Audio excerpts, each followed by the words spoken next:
Let me see what spring is like on Jupiter and Mars. À ton avis? T'imagines, maintenant,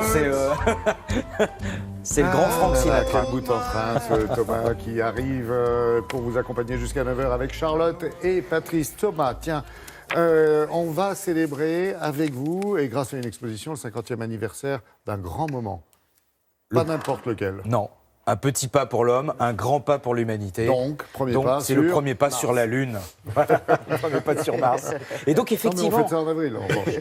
A priori, on pourrait penser que cela donnerait lieu à une exposition de type un peu scientifique au Palais de la Découverte, par exemple, sur le premier pas sur la Lune. Eh bien non, c'est au Grand Palais. À Paris. À Paris, exactement. Et c'est ça qui est extraordinaire, c'est que cette exposition, évidemment, démarre par le premier pas. Donc, notamment, vous avez le casque que portaient les astronautes, on dirait un déguisement, c'est-à-dire que c'est d'une finesse. Mais vous dites, mais c'est pas possible que les gars avec un équipement pareil aient même accepté le projet. Complètement, ils l'ont accepté, ils l'ont validé. Donc vous avez toute une première partie qui démarre un petit peu, j'allais dire, sur le registre scientifique. Et puis, comme nous sommes au Grand Palais, évidemment, par-delà tout ça, c'est le voyage réel et le voyage imaginaire. Et donc vous allez avoir l'expérience de ce qu'était évidemment la mission sur la Lune, le premier pas, etc. Et tout ça est mélangé avec des œuvres. Alors, on peut remonter jusqu'au 15e, 16e siècle, et aussi l'art contemporain. Voilà. Excusez-moi, je ne peux pas boire sans qu'ils le mettent à l'image. C'est incroyable, cette série de ruines. Tout le monde. Ça va, c'est du café. Le réalisateur va passer à la direction de la patinoire à force de nous parler comme ça. Voilà. On Donc, écoutait plus Thomas, du coup. Merci. Voilà. Donc, évidemment, nous avons effectué cette visite guidée pour vous en règle et en bonne et due forme. Bienvenue au Grand Palais à Paris. Je vous emmène faire un petit tour sur la Lune. Et oui, vous allez pouvoir mettre vos pas dans les pas du premier homme sur la Lune. Regardez. Alors, c'est une reproduction de Mircea Cantor tirée d'une photo du premier pas de Buzz Aldrin. Ah, c'est là qu'il y a un petit truc qui cloche, c'est que Buzz Aldrin, c'était le deuxième homme sur la Lune, pas le premier. Bah non, le premier, c'est Armstrong. Enfin voilà, on va pas commencer à chipoter, hein, pour une fois qu'on peut être dans la Lune. Roger, oui, je m'apprête à rentrer dans le module.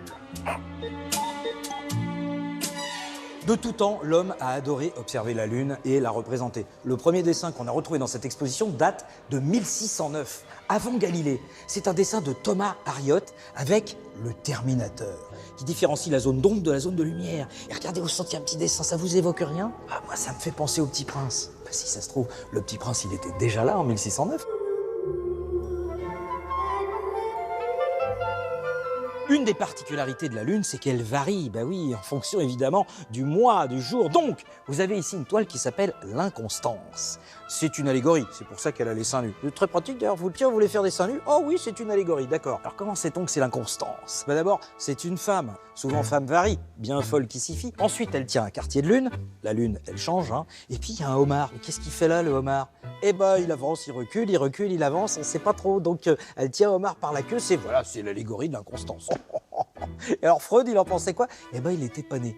Dommage. Tout ça ne vaut pas un clair de lune à Maubeuge.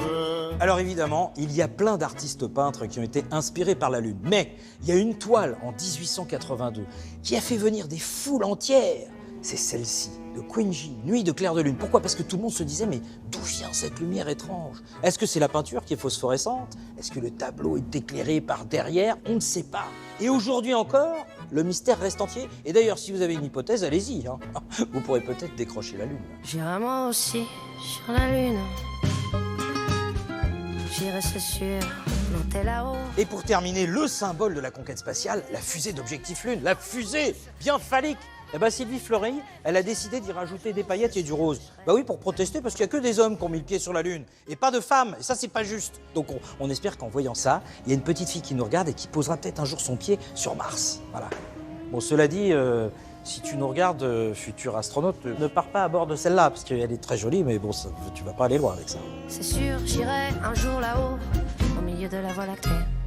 C'est marrant parce que, oui, la Lune est toujours d'actualité avec ceux qui ont tenté encore, là, du côté israélien, d'y poser un module, mais bon, ça a foiré. Et vous disiez cette petite expérience très courte et très simple qu'on peut faire avec une paire de jumelles. Bonne paire de vous observez la Lune lorsque vous avez les conditions idéales, c'est possible en Ciel pleine lune, dégagé. et vous allez voir tous les cratères, tous les paysages, etc. Vous avez l'impression que vous pouvez quasiment presque toucher l'astre lumineux. Donc c'est une expérience que vous pouvez faire chez vous ce soir si vous en avez le loisir. Voilà. Sinon, pour l'expo, c'est au Grand Palais à Paris, et vraiment, ça vaut le détour.